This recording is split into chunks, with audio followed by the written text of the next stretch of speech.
Okay, good afternoon. Let us start.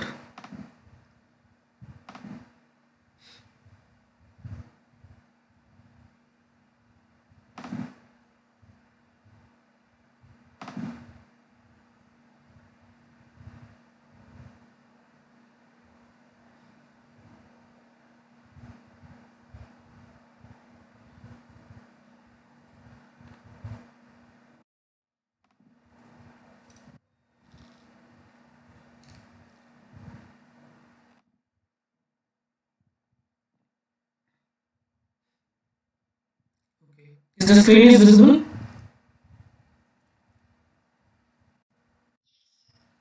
Okay, thank you. So we are discussing about MOEA techniques, multi-objective evolutionary algorithms. That is, these are the techniques which are used to solve multi-objective problem by using genetic algorithm.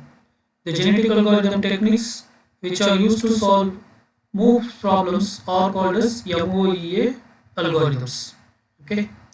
Whereas the genetic algorithm techniques which are used to solve single objective problem are just called as GAs, genetic algorithms. So, so we have discussed like different ways of categorizing these algorithms in the last class.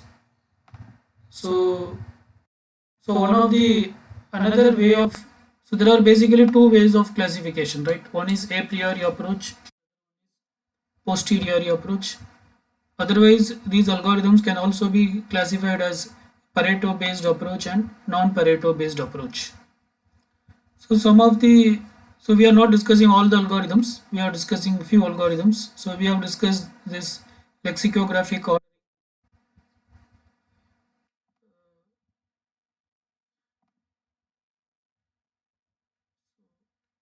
it's asking admit. I don't understand. So we have discussed lexicographic ordering, and we have discussed SOEA, lossless, and also we have discussed Vega. Okay. All these three things are actually non-Pareto based approach. They are not Pareto based algorithms. So in today's class, we'll be moving on to Pareto based algorithms. Okay. So first we'll start with an algorithm called MOGA. So this is also an MOEA technique, that is multi-objective evolutionary algorithm, but it is based on Pareto based technique. That is, it will give an Pareto optimal solution. Pareto optimal solutions are non-dominating solutions. This is what we are going to discuss, MOGA, which stands for multi-objective genetic algorithm. So this algorithm is a Pareto based approach. This was proposed in the year 1993 by these two persons, Carlos M. Fonseca and Peter J. Fleming. So basically, it is this algorithm is proposed through this paper. So this is a research article. It is published in this particular conference, Fifth International Conference of Genetic Algorithm. So you can search it in Google and you can go through this paper if you are interested. Okay,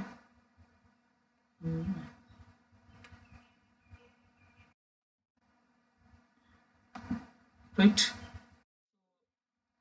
So what is special about this algorithm in the sense it the way in which it generates new population and the way in which it performs selection for mating. For mating pool, it has to select the individuals, right? So this generation and selection were done in an innovative way. Okay. So regarding the generation and selection of the Pareto optimal set, ordering and scaling techniques were used. So this algorithm, it uses a technique called as ordering and scaling. So what is ordering, what is scaling, how it does that we'll be discussing, right? Okay. So basically, the innovative thing about this algorithm is how it selects the individuals for the mating pool and how it generates the new population. For that, it basically does something called as ordering and scaling.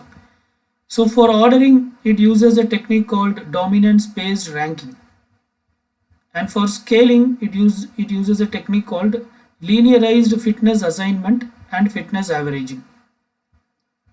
So dominance based ranking means for every solution it gives a rank. For every solution it gives a rank, and then the solutions will be ordered based on the rank. After that, it does something called as linearized fitness assignment and fitness averaging. So that is what is called as scaling. Okay, so these two things are done. So that is why it becomes a unique algorithm. Okay. So what you have to understand in the sense, so what is difference with respect to the normal what you call genetic algorithm and MOGA, in the sense it does something called as ordering and scaling for selecting and for generating the population. Okay, so what is ordering, what is scaling, all those things we'll discuss.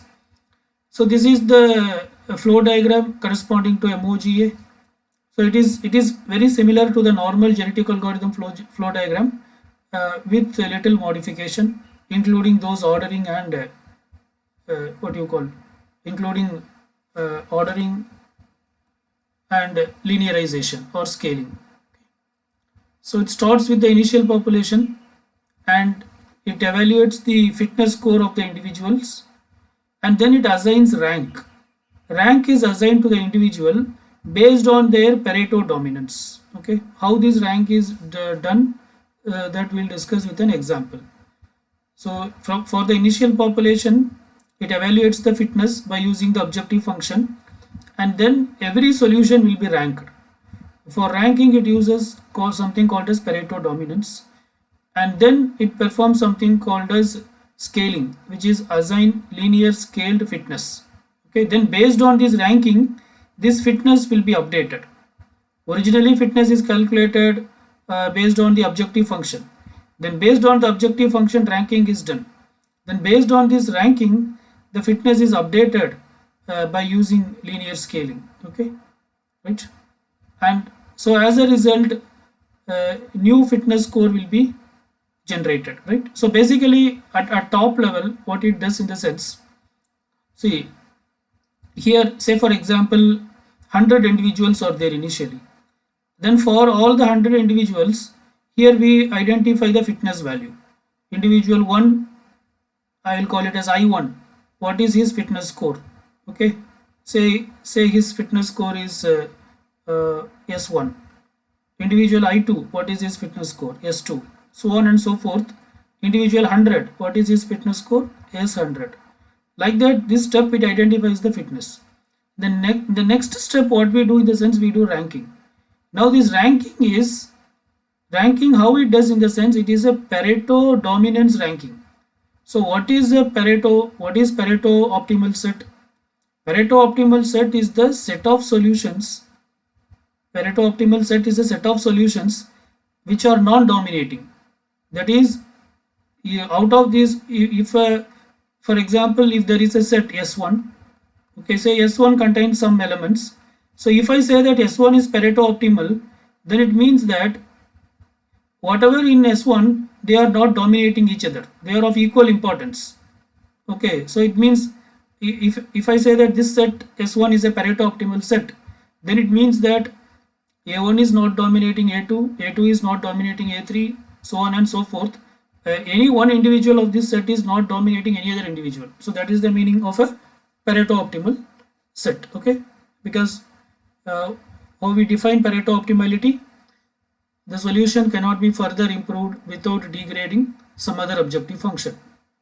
So whatever the solutions available in the Pareto optimal set, all are treated as equal. That is, they are not dominating each other, right? Now this rank based assigning rank based on Pareto dominance means what it does in the sense,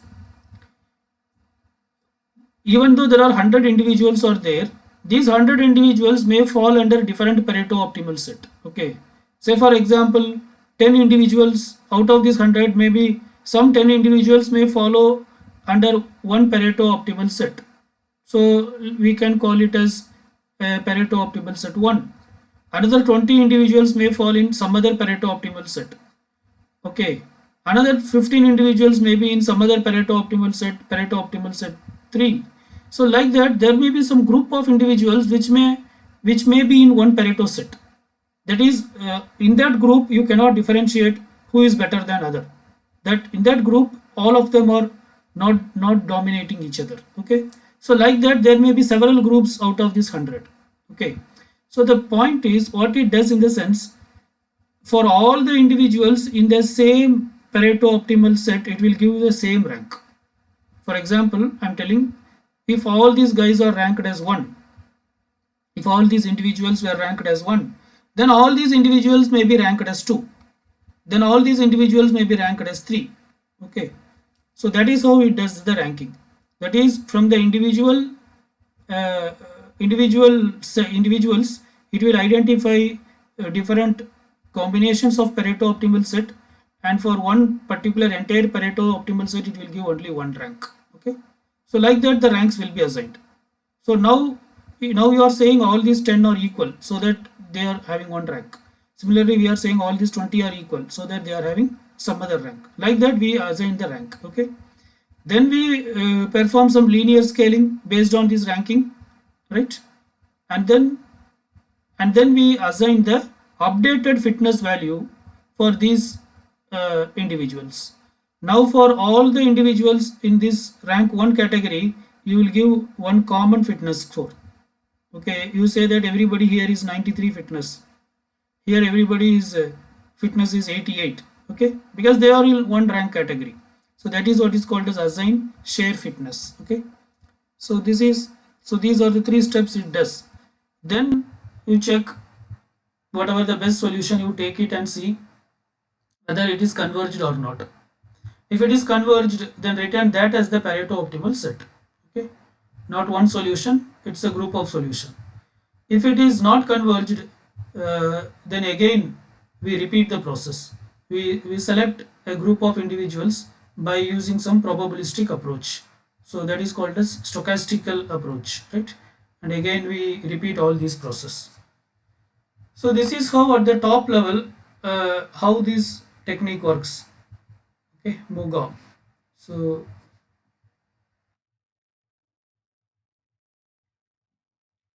well, so there are two important things here we have to do. One is ranking, the other one is linear scaling. So first let us try to understand what is meant by rank of a solution. Okay, what is the rank of a solution? So this is a very easy definition to understand.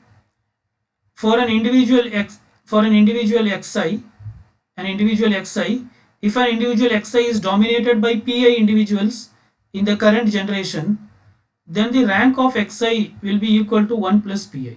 Okay, it's I think it's very simple definition. If an individual xi is dominated by pi individuals, so there is an individual xi, individual means there is a solution xi, and we are saying that this solution is dominated by another pi solutions. It means that pi solutions, there are already pi solutions which is better than xi. Then what will be the rank of xi? Obviously rank of xi will be 1 plus pi, because exactly you know that this many individuals are better than xi, so its rank will be 1 plus pi. Okay, the rank of a certain individual corresponds to the number of chromosomes in the current population by which it is dominated. So chromosome means individual here. Okay, instead of chromosome you can call it as individual or a solution. Chromosome, individual, solution, all these things refers to the same thing. Okay, so the rank of a certain individual, the rank of a particular individual corresponds to the number of individuals in the current population by which it is dominated. That is, if you want to identify the rank of individual k, then you should know how many individuals were dominating k. So if I know that there are, say, some x individuals were dominating k, then I can identify the rank of k. Are you getting? If x individuals were dominating k, then what will be the rank of k? Any answer? If x individuals are dominating k, then what will be the rank of k? Say 1 plus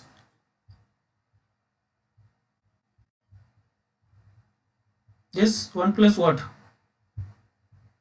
X individuals are dominating K. So what is 1 plus? 1 plus X. Yeah, good. 1 plus X. Because already you know that X individuals were dominating K. So the rank of K will be 1 plus X. If nobody is dominating K, then what will be the rank of K?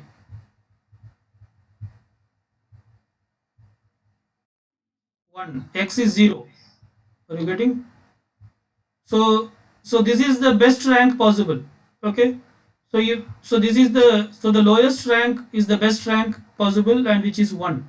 So if some individual is having rank 1, then it means that there is no solution which is dominating this solution. Okay. If 5 individuals were dominating K, then what is rank of K? 6. Okay. So that is how the rank is calculated. If an individual xi is dominated by pi individuals, then the rank of xi is nothing but 1 plus pi. Fine. So here is an example of so say this is an objective function which is based on two functions f1 and f2. Say we want to minimize f1 and also we want to minimize f2. So our objective is to minimize both f1 and f2. Okay. Now say I want to find the rank of this individual, this particular individual's rank. So what will be his rank? What will be the rank of, pardon? 1 plus uh, no, which xi you are talking about? There are two xi here. This is not small xi is just this individual. Okay, that is small xi. This is capital xi. It represents this entire region. Xi is this individual. We want to identify this rank only.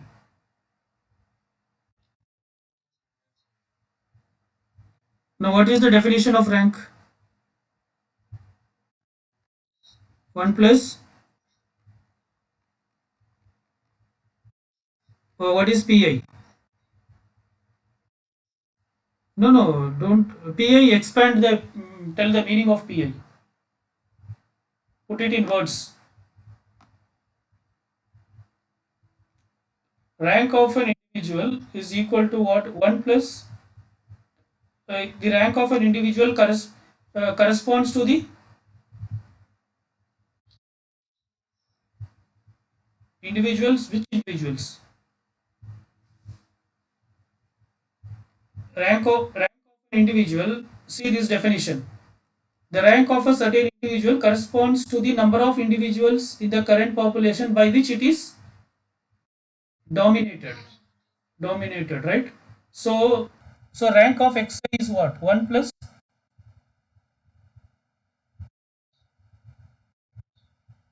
put it in words. I'm not asking any answer. 1 plus the individuals which are dominated by xi, right? 1 plus the individuals who are dominating xi, right? Here, which region is dominating xi? This is minimization problem. Both we want to minimize. So which region is dominating xi? This region is dominating xi. Is this region is dominating xi? Is the unshaded region is dominating xi? No, this shaded region is dominating xi. So in this shaded region, how many individuals are there that we should count? Is it clear? In the shaded region, how many individuals are there that you should count?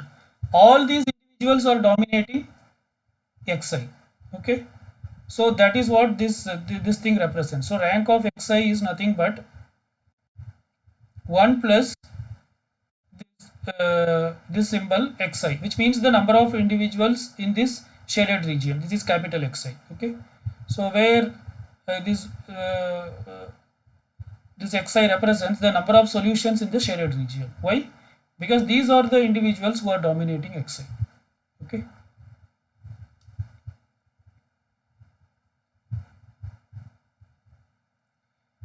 So here is a more precise example.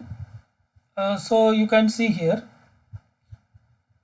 So this is maximization. F1 we want to maximize, F2 also we want to maximize. We want to maximize both F1 and F2. Say we want to identify the rank of this individual. Okay. Now how will you identify his rank? Hmm. Yeah, the PI individuals who are dominating Xi. Okay. So uh, so which individual they are? Which part of the curve it is?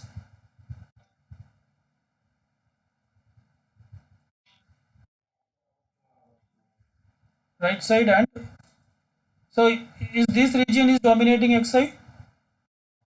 This region, which region is dominating? This region is dominating Xi.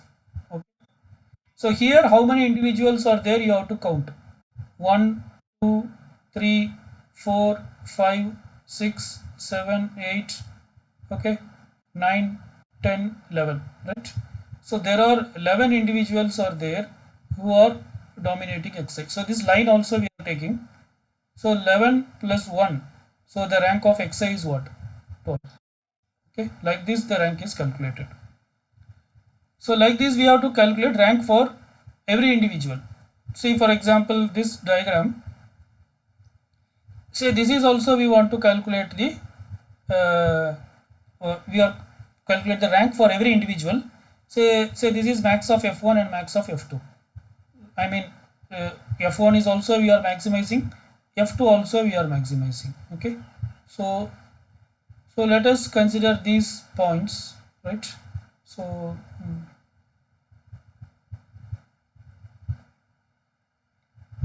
so this is the what you call, this is the Pareto optimal.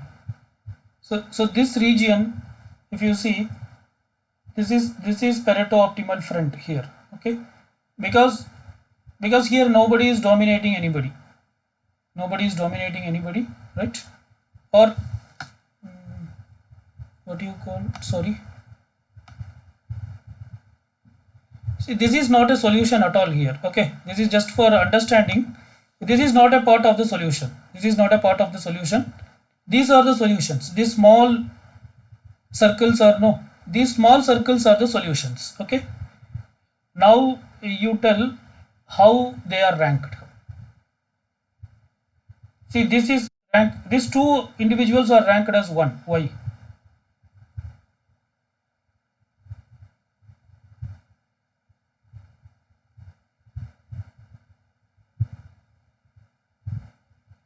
Both of them are here ranked as 1. Why?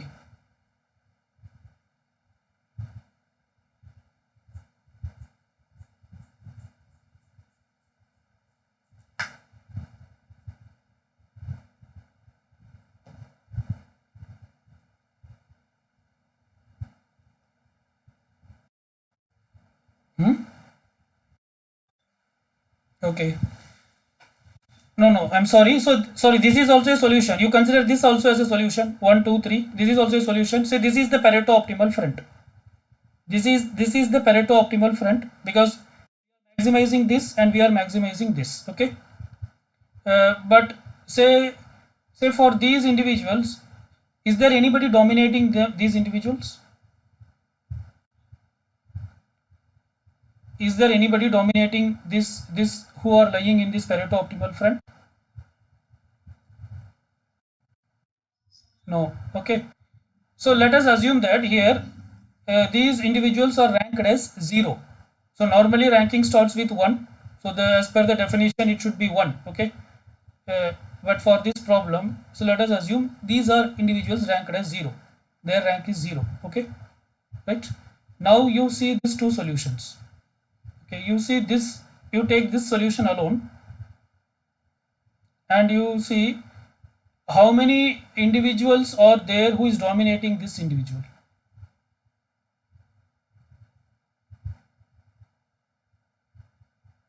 How many individuals are there who is dominating this individual? Pardon? Two. Who are the two? Which two? No, no, 8th, this is rank. This is not any number. This is rank. Okay. This two, these two individuals rank is 1. That is what it means. This individual's rank is 2. This is how it is being calculated. That's what we are trying to understand. You just see the diagram and say who is dominating this particular individual. See, we want to maximize both F1 and F2. Okay.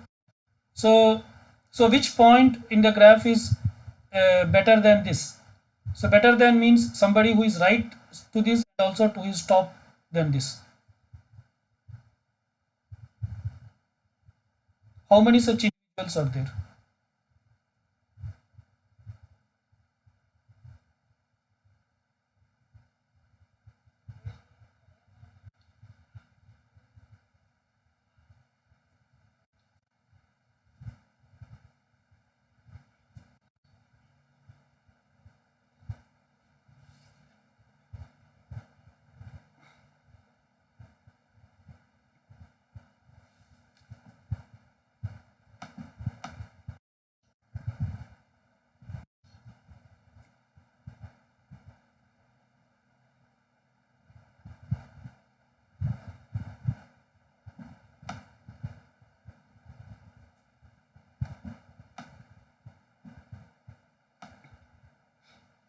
Okay, see here, if you see, who will you give the who is the one who is what you call uh, whom will you say that who is, say for example, this individual, if you take only this individual is dominating this individual, nobody else is dominating, only he is dominating.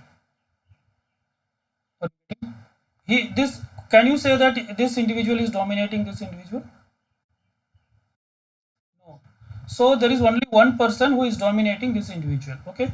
So already we said that this his rank is 0, so it is 0 plus 1, so 1. Okay. Now if you see this particular individual, how many individuals are dominating this individual?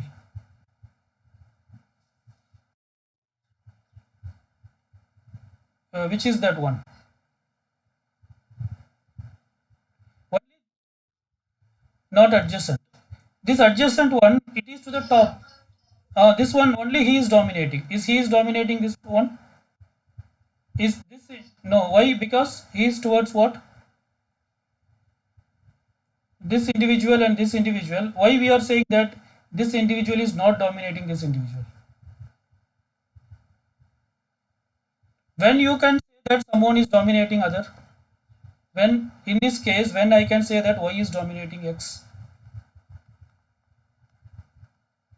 When I can say Y is dominating X? Hmm. So okay, let us, okay, the value, okay, that is fine, but here what we want to do, f1 also to the maximize and f2 is also maximize. Okay, middle one, yeah, that is what I am expecting. So when you say that Y is dominating X, if Y is towards the right of X and also Y is towards the top of X, are you getting? Then you can say that Y is dominating X. Is it clear? So this individual is dominating this individual.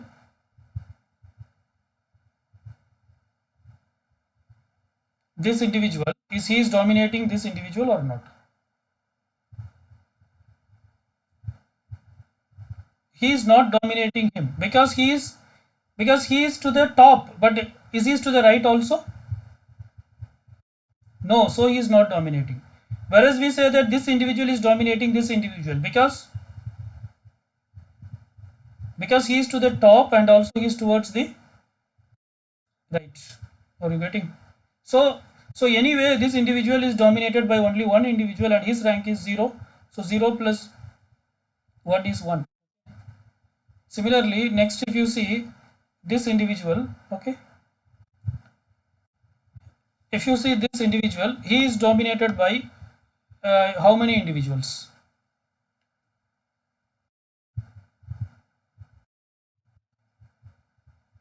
Why no individuals? Is there nobody to his right and to his top?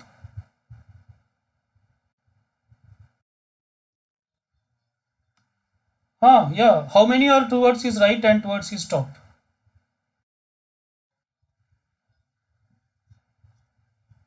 Why no one is towards his right? Both you see. How many are towards his top and right? Both conditions you tell me. How many are towards right and top? Is this guy is towards right and top? Is this is towards right and top? Is this is towards right and top? No, this is towards top but not. Yeah. Is this is towards right and top? No. So how many towards right and top? So this rank is 2. Are you getting? Actually it should be 2 plus 1 3, but here they are representing 2. Is the point is clear? So similarly the previous case also that same thing only. If you see this individual, how many towards his right and top? Only 1. Okay, so its rank is 1. How many towards his right and top? Only 1, right? So that is how it is. So as per the definition, it should be, you should add plus 1, but here it is represented in different way. Like different books follow different format, no? Okay, now you see this individual, how many towards his right and top?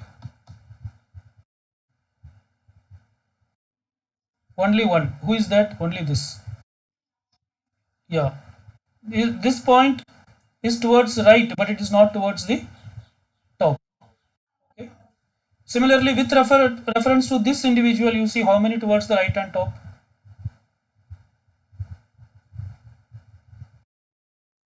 Only 1. So can you say he is towards, so it means this individual is dominated by only this individual. This individual is not dominated by him. Why? Because he is towards top, but he is not towards the right. Okay. Similarly, this individual, how many are towards his right and top? Yeah. So how many are dominating this individual? Only 1. So the rank is 1, right? Okay. Actually, it should be 2, but here it is 1, right? You see this individual, how many it's towards his right and top? Everything you see, entire set.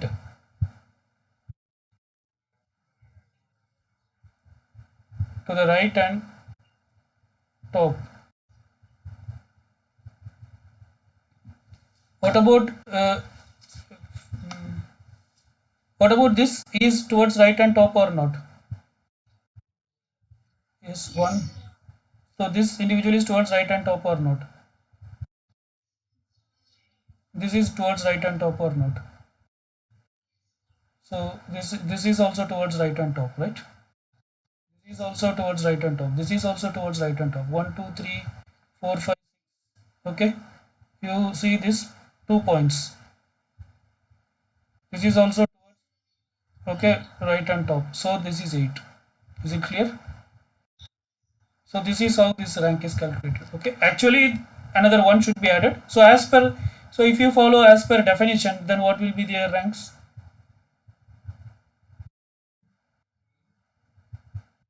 No, as per. So as per definition, if you follow, this will become what? 2. This will become 3. This will become, okay, right? So this will be 1. All these things, their rank will be 1. Okay, because is there anybody who is towards right and top of this individual? Is there anybody towards right and top of this individual? Is there anybody towards right and top of this individual? So nobody is dominating them. Okay. So their rank is 1. So somebody who is not dominated by anybody, their rank will be 1. Okay. Somebody who is dominated by one person, one individual, their rank will be 2. So first we assign rank like this for every individual. This algorithm, what it says in the sense, you have to identify the rank. And this rank is a Pareto optimal based rank. Why it is a Pareto optimal based rank? Because you can see here, a group of individuals will be given same rank. These 2 individuals are given 1 rank. Like that, multiple individuals will share the same rank. Okay. and some rank, it is not that the rank should be continuous. Say for example, here we have 1 2, there is no 3 4 5, right? Is there, in this case, is there 3 4 5 rank is there? Directly the rank went on to 8. Or in our case, properly if you rank also, it will become 2 1 2 3 and or 9. Okay, so like that also it happens. So it is not that all ranks should be followed in a sequential way. Okay. Okay. So dominance count. So how do we calculate the dominance count, in the sense how many individuals does an individual dominates, right? So so that is what is called as a dominance count. All dominated individuals, all non-dominated individuals. So the individuals who are not dominated by anybody, they will be assigned with rank 1. Okay. All dominated individuals are penalized according to the population density of the region of the trade-off surface. Okay. So that means what? If some individual is not dominated by anybody, then their rank will be 1. If some individual is not dominated by anybody, then their rank will be 1.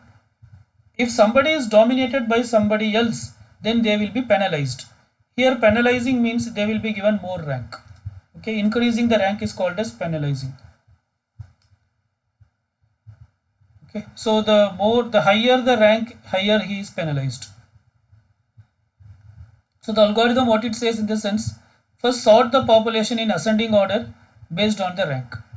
That is, first we assign the rank, like how whatever we did so far. In that process, by referring the objective function, we assign the rank. Then sort it in ascending order based on the rank. Then assign fitness to individuals. This is new fitness. This is not the original fitness. Then based on the rank, we are going to assign new fitness value to the individuals by interpolating the best rank to the worst rank. Okay, we are going to make some relation, interpolation between the best rank and the worst rank. So by that process, we are going to assign the fitness value, right? Where the best rank is 1 and the worst rank will be less than or equal to n, where n is the population size. Okay. So we'll be using some linear function. So based on this linear function, this interpolation will be done. We'll be interpolating the best rank with the worst rank, and the new fitness score will be evaluated. And then what we do, average the fitness of the individual with the same rank, so that all of them are sampled at same rate. Okay, that is, for all individuals who are in the same rank, their fitness will take the average of their fitness. For all of the individuals in the same rank, we'll take the average of their fitness value. After interpolating after assigning the new fitness value, then we take the average of the fitness value of the all individuals in the same rank. So this is how the algorithm works. So for example, say so now we are going to discuss about linearization. So there are two steps in the algorithm. One is ranking. So first we discussed about ranking. So these are the examples where we discussed ranking. After assigning ranking, what you have to do, you have to interpolate the best rank with the worst rank, and you have to identify the fitness by using some linear function. So how this is being done? This is called as scaling. So that is what is being explained here. Say this is the what you call a particular objective function is represented like this. Okay. So now if you see, these individuals are not dominated. Say the objective function is to what you call, it is to maximize. It is to maximize f1 and f2. Now you can say that these individuals are not getting dominated by anybody. So the individuals who is lying in this Pareto optimal front, they will have the rank 1. So their rank will be 1. Okay. And similarly, if you see the individuals lying in this Pareto optimal front, they all will have the same rank. They all will have the same rank. Okay. So like that, there will be multiple individuals with same rank. Now how linearization is done in the sense, fi dash is equal to sigma j equal to 1 to k fij by fij bar. Here actually there is a, so it is fij by fij bar. Okay. So what is fij? Fij denotes the jth objective function of a solution in the ith rank. Okay. So fij denotes the jth objective function of a solution in the ith rank. So this is, if this is first rank, say we call this all the individuals who is here, their rank will be 1. Okay. Say all the individuals who is in this Pareto optimal front, their rank is 2. Okay. So it means that the fij denotes the jth objective function of a solution in the ith rank. So in the ith rank category, what is the jth objective function? We have many objective functions. We are talking about multi-objective optimization problem. So f1, f2, say we have up to fk objective function. Okay.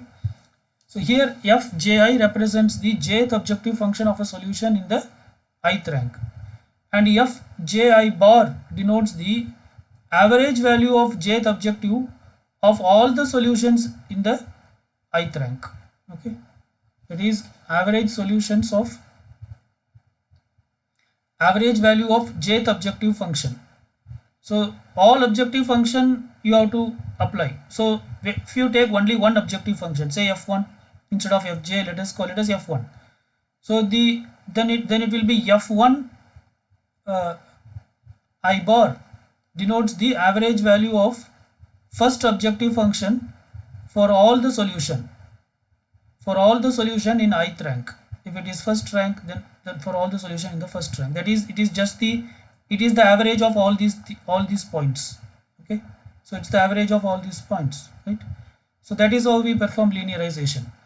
So that means that basically for all these individuals you are giving one fitness score. Okay, for all these individuals we are going to give one fitness score. Like that we are going to assign fitness for every individuals who is sharing the common rank. Okay. So we are not going to discuss any example on this, but just to understand that, I understood this is not easy to understand, but probably this will make the point clear. So finally what happens, these are the different individuals. So multiple individuals will have rank 1. Similarly, another set of individuals will have rank 2. Another set of individuals will have rank 3 up to rank q. All the individuals in rank 1 will be mapped to one particular fitness value, that is f1. All the individuals in rank 2 will be mapped to some other fitness score f2. And all the individuals in rank q will be mapped to some other fitness score fq. Okay, right? So then we see whether the convergence is met or not. Otherwise, these individuals will be identified as the next generation of population. Okay. So this is how this algorithm works. So first it does ranking, and then it interpolates the best rank with the worst rank based on some linear function, and it performs scaling. As a result of scaling, what we get in the sense, all the individuals corresponding to a particular rank will be mapped to a particular fitness score. Okay, and then we see whether the solution is converged or not. If it is not converged, again repeat the process, right? So the remarks on MOGA is, the fitness assignment in MOGA attempts to keep the global population fitness constant while maintaining the appropriate selection pressure. Okay, so that is, in each round we are ranking, and based on the rank we perform interpolation. That is, interpolation means we perform some mapping between the best rank and the worst rank. Okay, rank 1 and rank n. Based on this interpolation only, we are assigning the new fitness score, such that all the individuals lying in the same rank, they will get the same fitness score. Okay, while doing that, the algorithm ensures that the global population fitness will be constant.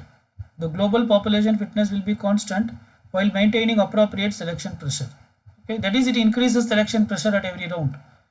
MOGA follows blocked fitness assignment, which is likely to produce a large selection pressure that might lead to premature convergence. This is considered as one of the drawback, because what happens now, initially before applying MOGA, say if you have 100 individuals, 1 to 100, all the 100 individuals will have different fitness score. Fitness 1, fitness score 1, 2, like that everybody will have their own fitness score. But once you apply one round of MOGA, what happens? It will identify the group of individuals in the same rank. So all the individuals in the same group will be given same rank.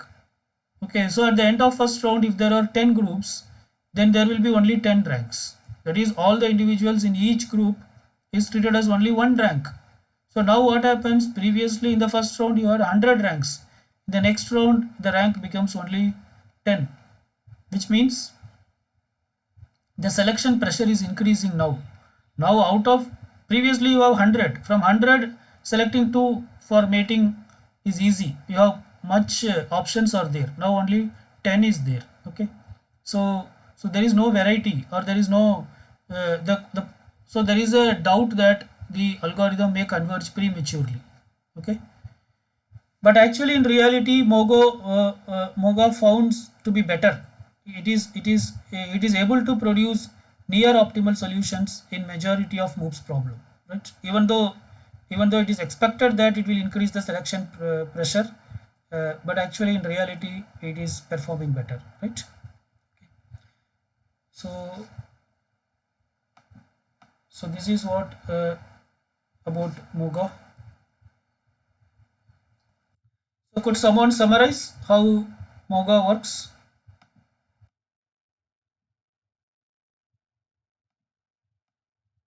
Yes.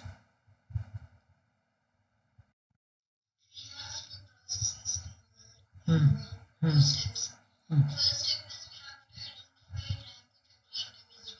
Hmm.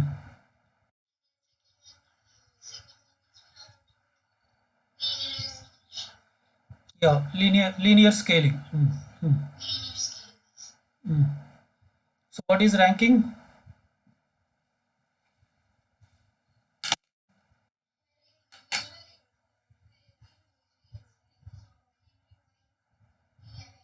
Hmm. Hmm. So that is rank, like, so using that formula we'll identify rank for every individual such that xi is equal to 1 plus pi, where pi represents the individuals who are dominating xi, right? After ranking, what we do?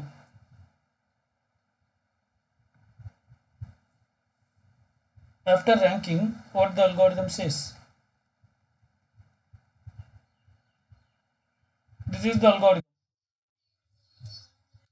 Yeah, sort the individual based on their ranking. Then what should we do?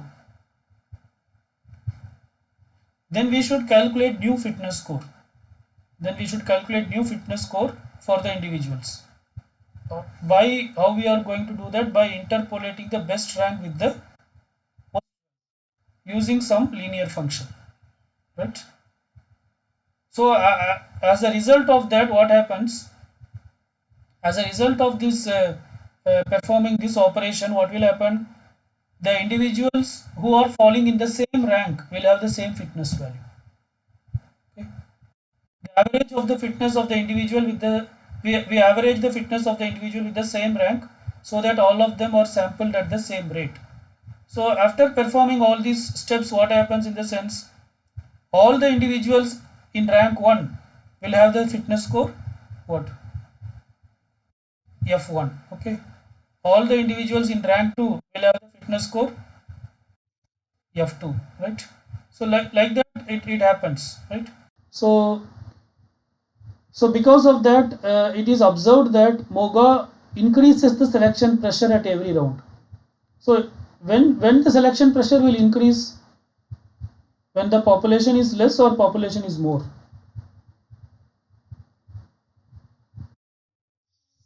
Yeah, when population is less, selection pressure is in.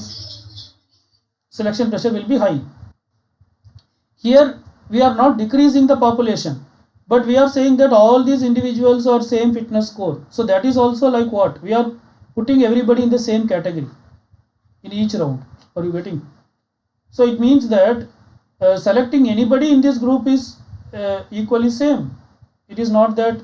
So it means that for a mating for a mating pool, if you want to select two individuals, if you cannot select two individuals from the same rank because they are similar, right? So if one individual is from this rank, another individual should be from this rank. So that is why we say that it increases the selection pressure, because at every round we are forming groups, and all these groups we are putting under same rank and same fitness score. Okay, but in spite of that, actually MOGA is producing better result. It is able to produce results which are close to the optimal solutions. Right. So the next, so MOGA is the one of the Pareto based approach for solving MOOPS problem. The next approach that we are going to discuss is NPGA. NPGA stands for Naiche Pareto genetic algorithm. So this is again this is available in this journal.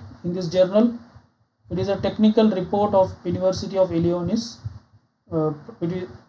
It's not a journal, it's a technical report from this university. So I think it is available online. If you want, you can check out. It is in this paper by J. Horn and Nafpolitis. Okay, it is introduced in the year 1993. It is multi-objective optimization using Naiche Pareto genetic algorithm. So this algorithm actually it uses a tournament based selection scheme. So previously we have discussed several selection algorithms. So one of the selection algorithm is called as tournament based selection algorithm. So this NPGA basically it uses tournament based selection algorithm, and it also works on Pareto optimal principle. So what it does in the sense, it first selects two individuals randomly. Individuals mean solution, or you can call it as chromosome. So it selects two individuals randomly. Then to find the winner solution, what it does in the sense, it creates a comparison set that contains the number of other individuals in the population. Okay.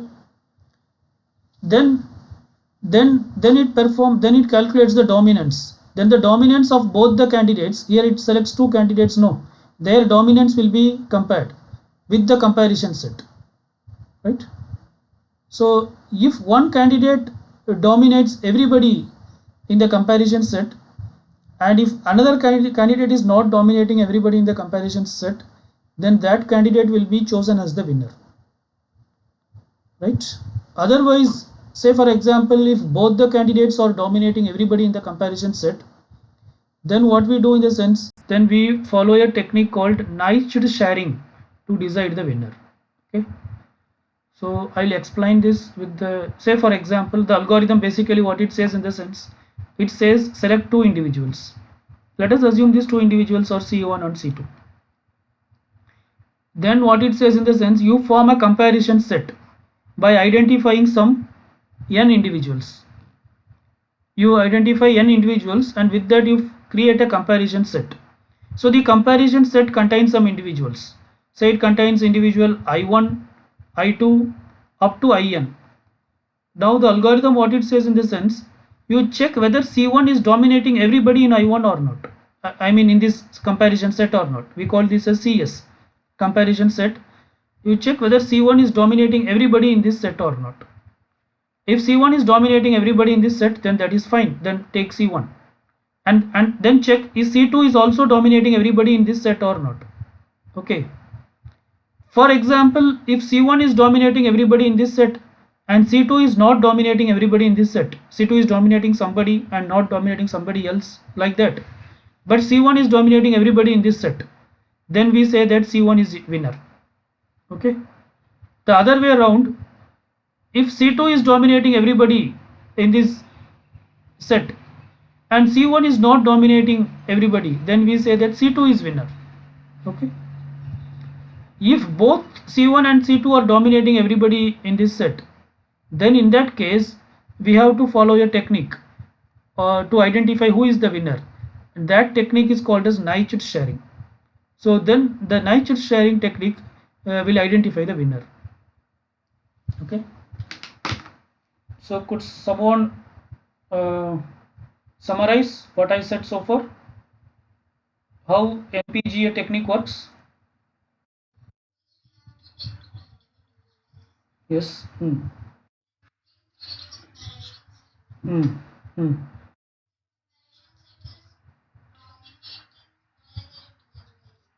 No, no. Who is dominating?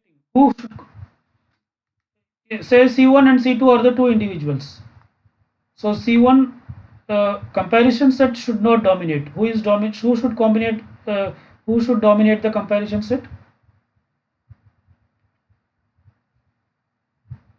If C1 dominates everybody in the comparison set, and C2 does not dominates everybody in the comparison set, then who will be the winner?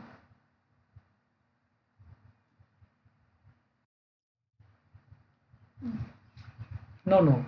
The question is clear. Say C1 is dominating everybody in the comparison set. C1 will be the winner, right? If C2 dominates everybody in the comparison set, then who will be the winner? I mean C2 dominates and C1 does not dominates, then who will be the winner? C2 will. If both C1 and C2 dominates everybody, then who will be the winner? Yeah, then you have to follow this technique, niche sharing, right? Okay.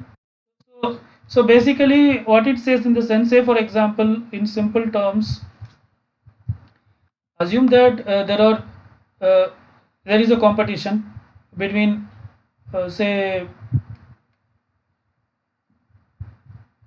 many countries. Say there is a cricket competition or any competition, say India, uh, say Australia is there, say Pakistan, England, South Africa, Kenya. Okay.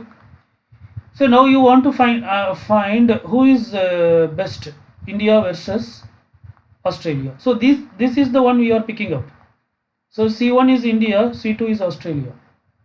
Okay, now out of these two you have to say who is the winner. Okay, so this algorithm, what it says in the sense, for that you have to first create a what you call comparison set. So in the comparison set it will identify some individuals. Say it Pakistan is here, England is here. It need not bring everybody. Say South Africa, say Kenya is not in the comparison set. Then it conducts match between India, Pakistan, India, England, India, South Africa. So India should compete with everybody in this comparison set.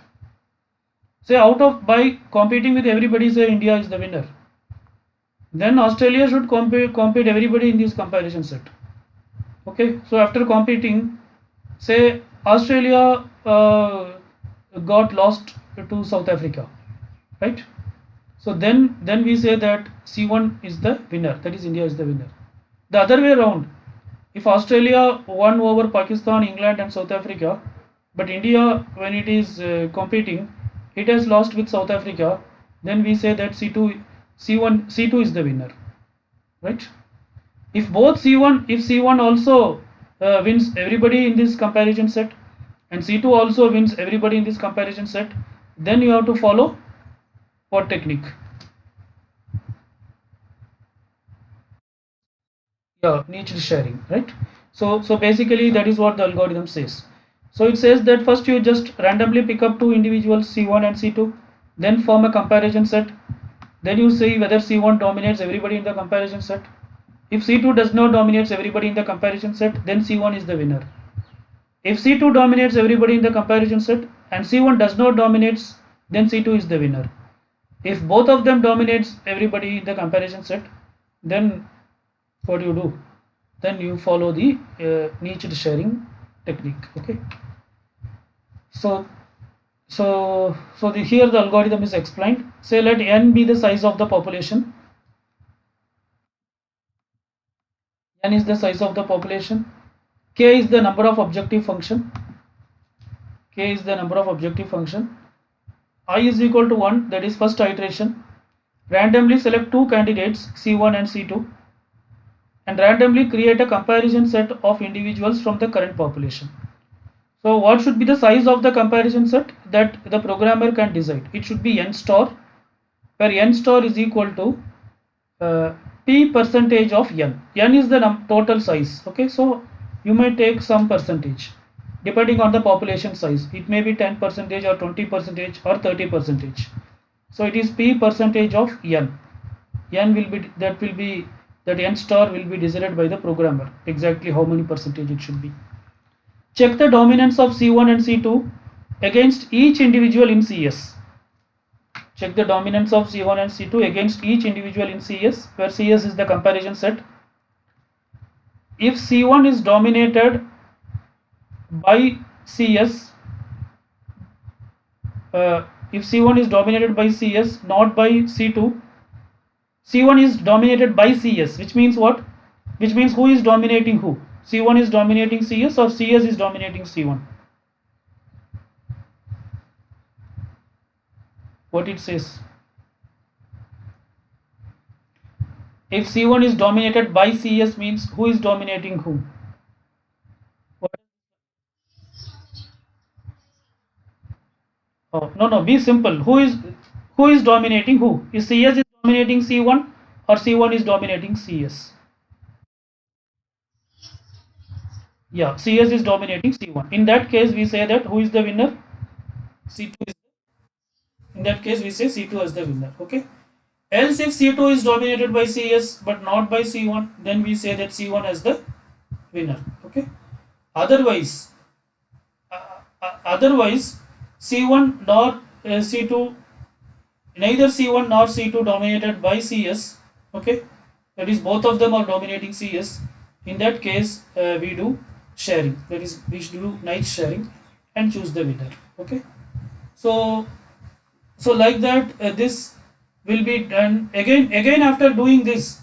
We check whether the problem is converged or not. If the problem is not converged, then again we go for the next iteration. Okay, so that is what I is equal to m dash. That is, if the problem is not converged, go to the next step. Again repeat this process. So sharing will be done when there is no preference in the candidates. So this maintains the generic diversity, allows to develop a reasonable representation of Pareto optimal front.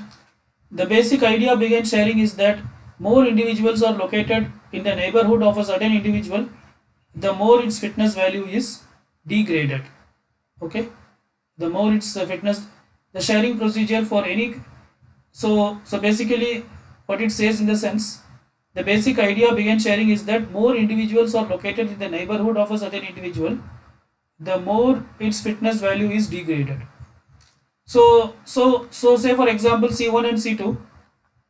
So say that C1 is also dominating CS, C2 is also dominating CS. In that case, how will we identify who is the winner? So we are going to do sharing.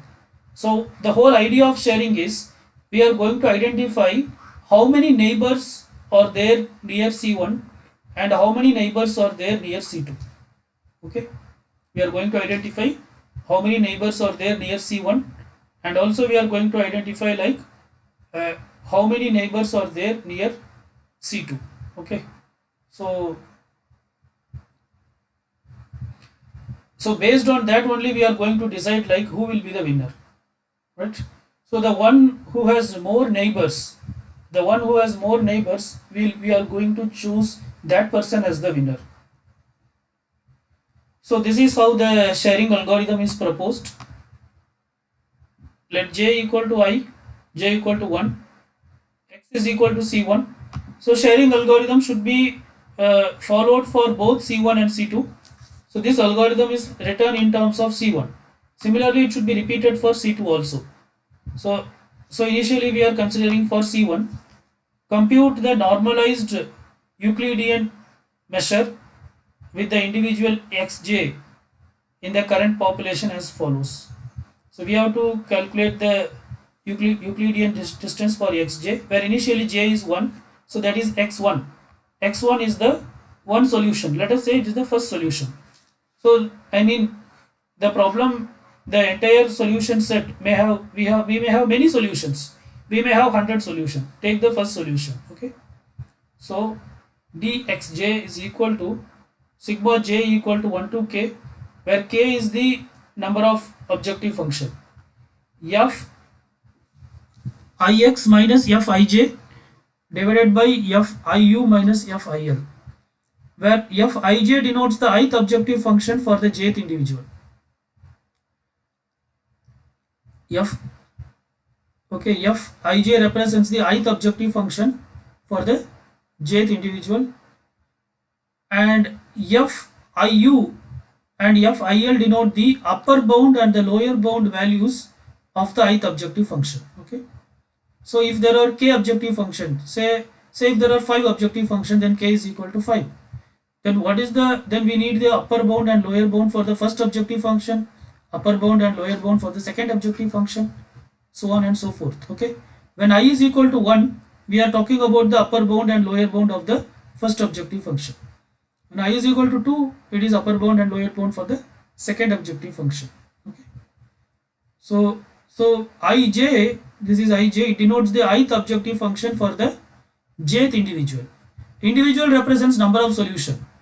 So if there are 100 solutions, then with respect to the first objective function, what is the first solution value? Okay, for which value of x it is giving this solution for the first objective function. So that is fij. Okay, right. Fix is which solution here we are taking. Initially we are taking x as c1. Okay, that is the solution, the first solution we are taking. So fix is subtracted from fij. Okay, so fix is, I is, say if I is 1, then it is with respect to the first objective function, this solution is subtracted from the first objective function with respect to first objective function for all solutions. Okay, so and it is divided by the upper bound minus lower bound. Okay, so like that we calculate dxj. Once that is done, then we calculate something called as sh of dxj. Okay, to calculate this sh of dxj, you have to identify some value for this Naiche radius. This is called as Naiche radius, sigma share. Again, this is a programmer's choice. Programmer should choose this value. If this, whatever the value the programmer is choosing, this value, this Naiche radius, if it is less than dxj, dxj is calculated in the previous round.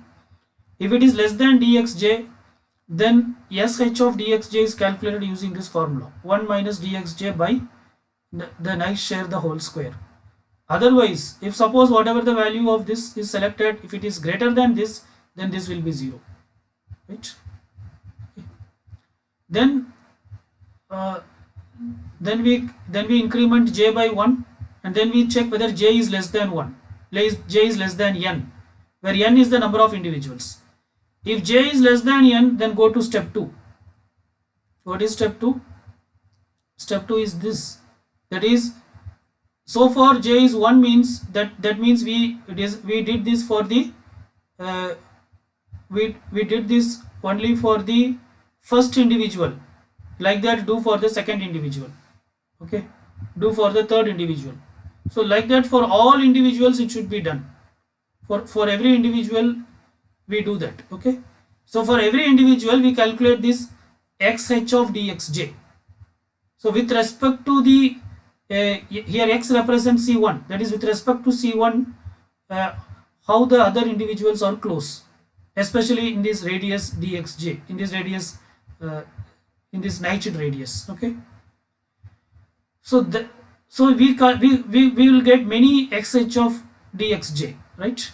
So all those, so after n iteration is done, then what we do, then we calculate n1. n1 is nothing but sum of all this sh of dxj.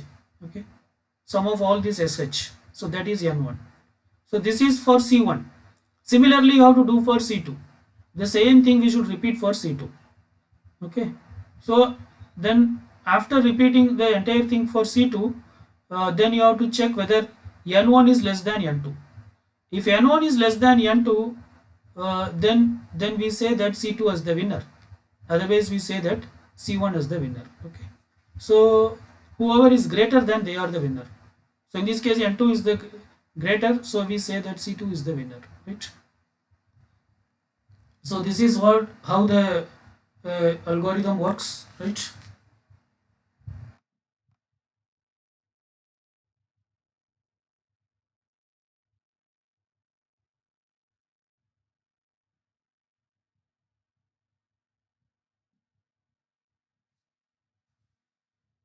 See, at the top level, what you should understand in the sense, you are not able to understand this entire thing exactly. Basically, it identifies how many individuals are close to C1 and how many individuals are close to C2. Okay, and based on that only it decides like who is the winner, like that. So, for example, here why we are calculating this this radius, we are doing something, right? This radius will identify exactly like uh, how many are near to the particular individual, right? That is, if it is C1, how many are near to C1. So this represents the, say for example, C1 is located somewhere here, okay, and if you select some radius, then it is something like it draws a circle like this function, that is what it does, and then it checks who are in this area, how many are in this area. So that is what we are counting through this. Okay, so you can see it will be whether it just checks whether an individual is in this area or not. Okay, if it is not in this area, it will be 0. If it is, what is the probability of a individual lying in this area, that is what it calculates, 1 minus this, right? So finally we add all those probabilities. So the probability of the individuals, how many individuals lying close to that, so that is what is called as n1, right? Similarly, the probability of number of individuals who will be close to C2, so that is called as n2, and then we check who is less than who, and if someone is less than the other person, then we say that the other one is the winner. Okay, and if you see here, this function, what it does in the sense, see here, let us be very clear. See, we can try to what you call split up this function for better understanding. Say in the first round, j is 1, x is c1. Okay, so instead of writing like this, what we can write as I represents the for each round, this equation will go from 1 to k. Okay, so I represents the number of objective function, so that is anyway that has to be repeated. So fi x is what, c1, so fi c1 minus fi in the first round, in this round j is 1, fi1. Okay, I represents the objective function divided by fi u minus fi l. Okay, sigma I is equal to 1 to k, where I is the objective function. So what it says, with respect to, say again, this goes for how many rounds, k rounds, where k is the objective function. Okay, so if I is initially 1, then it says that with respect to first objective function, what is the value of c1, what is the value for which value, c1 is one of the solution, so you have any solution. Okay, so c1 is one of the solution. With respect to first objective function, for what value of x or what value of x, it gives this as the result, that is what here we are checking. Okay, fi c, right? Similarly, fi1 in the sense, with respect to the first objective function, for what value this one represents first individual is maybe this individual. Okay, so with respect to first objective function, for what value you are getting this as the output. Okay, right? So basically it means what, you are subtracting this and this in the first round, right? In the next round, this is again, if you see, with respect to the second objective function, what is this? And with respect to the second objective uh, function, again, this is what is 1. With respect to the second objective function, what is this? Again, you are subtracting. Like that we are doing. So we are basically mapping the gap between this and this. Okay, in the first round, we are trying to identify the gap between the result C1 and the first individual. Similarly, in the second round, we are trying to identify the gap between C and the second individual. Okay, so that is what it does, and it is averaged by the upper limit and the lower limit of that particular objective function. Okay.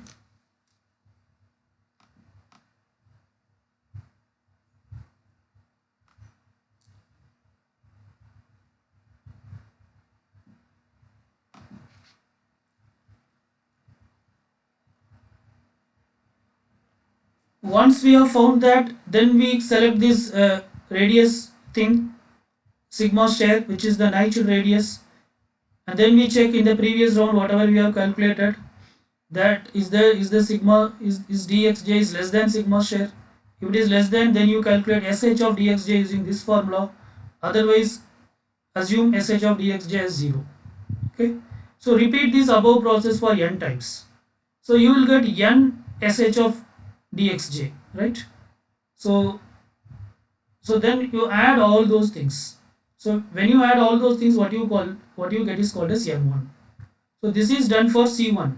Repeat the same process for C2. When you do for C2, you will get N2. Now compare N1 and N2. Whichever is greater than, that is the what you call, that is the winner, right?